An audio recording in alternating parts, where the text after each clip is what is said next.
Good morning, everybody. I'm going to jump right into the topic that I have on my mind to share with you.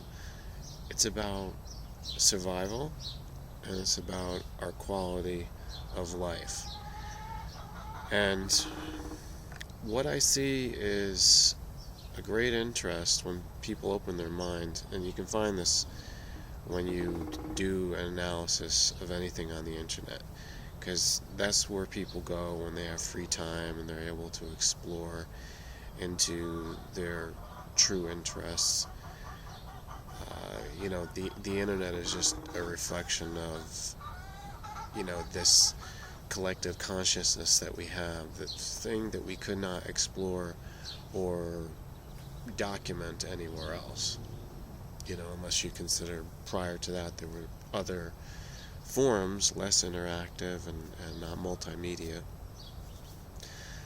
But having said that, when you look at this great interest in apocalypse and disasters and conspiracies, dark hidden forces, any of the things that might affect us or destroy our life, it really comes back down to something very personal, because people are concerned about their well-being. They're concerned about their life, how they're going to survive. And this is rightly so, because it's our responsibility.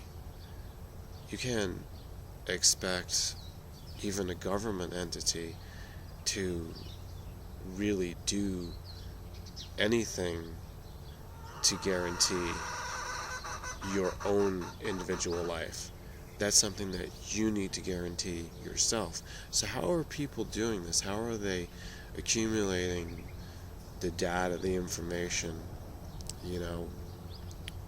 How do they create their own knowledge about this? And is it wise or is it foolish? Well, of course, I'm a critic of what's going on, and I want to point out to you all the foolish, stupid things that people do, from the general negative thinking. I was going to say, what is it? It's like a black cloud that floats over people's heads, and that's also can be seen in the aura field if you believe in these things. Of course you do. We are not just the physical body. See, it's here. My hands are physical, goes against here, and we can feel its form, its matter. But beyond that, we have bodies that are non-physical. They're energy fields. So you have the chakras, which are lined up, and that's actually a garden. It can be looked at that way because we evolved from plants into animals. So this is a garden full of flowers, and they're energetic flowers, not physical flowers. So they're energetic fields that go out, and they can be called shells, walking around in this big shell of energy. So some people feel like it goes out for 9 feet in every direction. But I don't really want to get too specific about that. I'm just saying that your health and your well-being and your individuality is not just this physical form that you feel in a solid way. It's about your energy field, because these are your vibes, the vibration you put out to people. And if you're sensitive, if you're psychic, if you're empathic, like I am, and everybody can be if they want to develop on this, if they want to become aware, if they want to activate it. Well, you if you are skilled, if you are activated to that level, a higher level of advanced being, you can feel this in people. You can walk into a room, especially at some kind of superficial social event, a party, or some kind of a gathering or public meeting, like a council meeting or something. You can feel the vibe. You can feel people's energy. And number one, you get to see like what the mood is, whether it's sad or happy or angry or friendly. And number two, you can practically read their minds, because the feeling of the vibe can be translated into what are they thinking, and then what are they planning. You can feel that when something's about to take action, even an animal, you can feel that, and it's called instinct, but you can feel that if there's adrenaline rushing, or if the animal's going to jump, fight or flight mechanism. You could feel this when you become more tuned in. Some people, though, or I would almost think that the majority of people are not aware of it because they're not told to believe in these things. They're not trained in it. They're not educated, and they don't want to believe. They want to keep ignorant, because ignorance is bliss. But if we are going around now, many more of us, and we're getting advanced at this because we've been doing this for years on the internet, and we're trying to seek out special information to tell us how to survive better. Many people are asking, should I move? Should I go somewhere else? Do I have to migrate? Is this time for exodus, like you hear of in the Bible, the ancient history of what those people did? Is it time to flee, go into retreat, get yourself detached, get off the sinking ship before it goes down, because if it goes down, it's going to drag you under and you're going to drown. So how can we save ourselves? People are asking, well, what can I do? Like preppers, we go to our spot, our exit plan, and what do we need there? They're thinking in terms of what kind of supplies they need, what kind of weapons so they can defend themselves, because obviously this will be a worst case scenario. SHIT hits the fan kind of thing. Yes, it's coming. I keep telling you, it's coming to a street corner near you. And people are also asking if it's not just like this emergency, catastrophic, cataclysmic event, what can we do just on a daily basis to make our lives better? They're looking into things that are very simple, very daily, but how can they cut back on their utility bills? How can their overall health be better? How can they get more energy throughout the day to do what they need to do? So it's a really good trend that's going on. What? Oh, I'm just talking on here. Sorry, I'll get with you in just a moment. And it's something that we can do to make things better.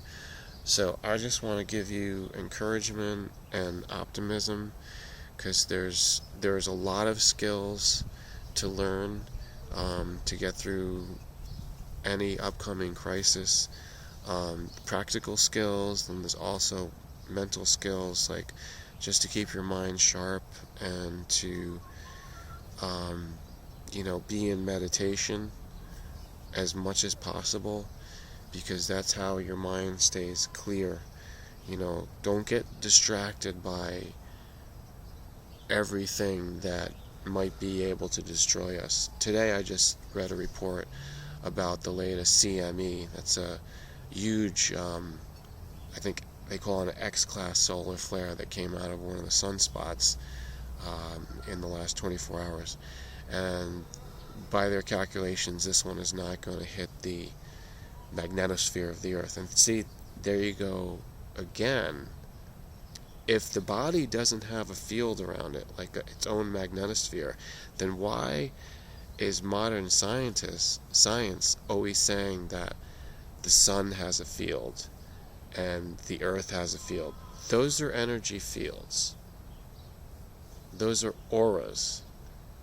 So if planets have it, and the Earth has it, and all its smaller sections of it, like the seismograph or the ring of fire around the Pacific, if that does so, how come everybody can't accept the fact that each human body has that energy field? We have our own magnetosphere. We have... Yeah, all right. I hope everybody that listens is on the same page with me, so we're not in denial of these things. And when you see this in the world, your family or your neighbors or your coworkers, wherever you're employed, if you have to do that, just let it roll off your back like duck water. They say water off a duck's back. Don't let it affect you. If they don't believe in something and they aren't aware of it, doesn't make it not true. You need to focus on what's true at all times, even if you keep it in your own mind, and you can survive based on this. Okay, so here's really the conclusion of where I started out my thought process to share with you. Who's going to survive, and how are you going to survive? Well, number one, you did a really good job by deciding to tune into my channel. I've got going on 7,000 videos now. I haven't made the exact count. I'm almost up on 7,000 videos. Of course, not all of them are pertinent and potent like this one, but I would say the majority, over half of them. So you're talking about several thousand videos which are going to encourage you, inspire you, and actually empower you with energy that I can transfer through just by the sound of my voice. And the fact that you can see me physically and I'm conveying something to you. I'm actually here out of love.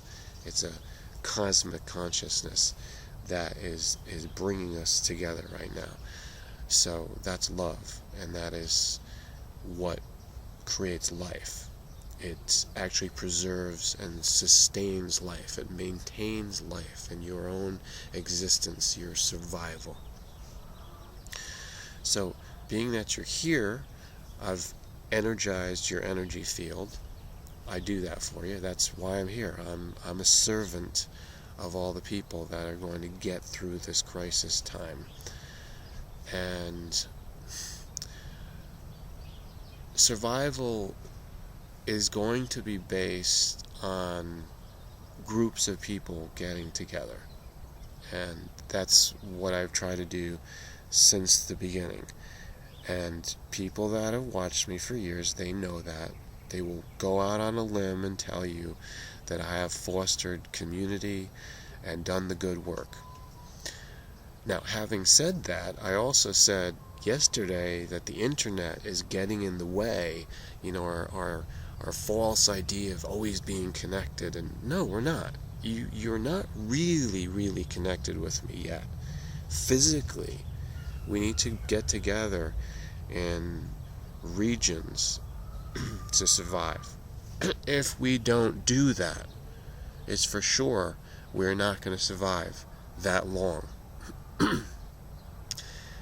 We are going to be able to hang on as the system falls apart, as the ship breaks down and sinks, and we're going to be left stranded, on these little islands. That's what happens when there's a shipwreck. But we can avoid that. We can get together and we can have more than a deserted island. We can have a network that is interconnected around the world. That's what I'm working on. That's what I've been doing. I know what I'm doing. It's just the fact that I don't know when everybody else is able to do what I'm doing. When are you going to be ready? Unfortunately, considering overall procrastination, people are not going to be ready until it's almost too late. So I'm going to open up the gates to you, but at some point I'm going to have to close the gates down. And I've been calling on this for years. If you want to survive, you have to make that move, just like I have. You see me going everywhere because I'm going to places that are better for me at any given time. And each moment in this present, I have to be where I am, functioning, communicating outwardly to the global audience, but drawing everybody in. Ultimately, eventually we have to be drawn in. We have to get over these fears that they've planted into our head of not to do this. The mainstream, the deceivers out there, the evil ones, have told us not to do this. They've made us fear that. What's in my hair? Oh, it fell out of the tree. The evil ones have told us. There's been propaganda. It's been planted into our heads telling us, don't do anything out of the ordinary to survive. You hear about laws all the time of people trying to go off the grid, trying to, have chickens to eat the eggs, to try to grow their own gardens, to try to have their support networks in their communities where they physically live. But there's been laws passed against it. They've been told, no, you have to have electricity, you have to plug in, you have to have your smart meters that, so we can monitor what you're doing. You can't unplug, they're telling us. You can't get off the grid, you can't get off the sinking ship. That's what they're telling us. They're making laws against it.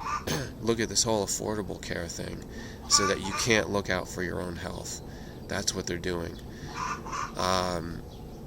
But we know better. I'm telling you that you don't have to do that. You have to take the power of yourself and say that you're going to survive this.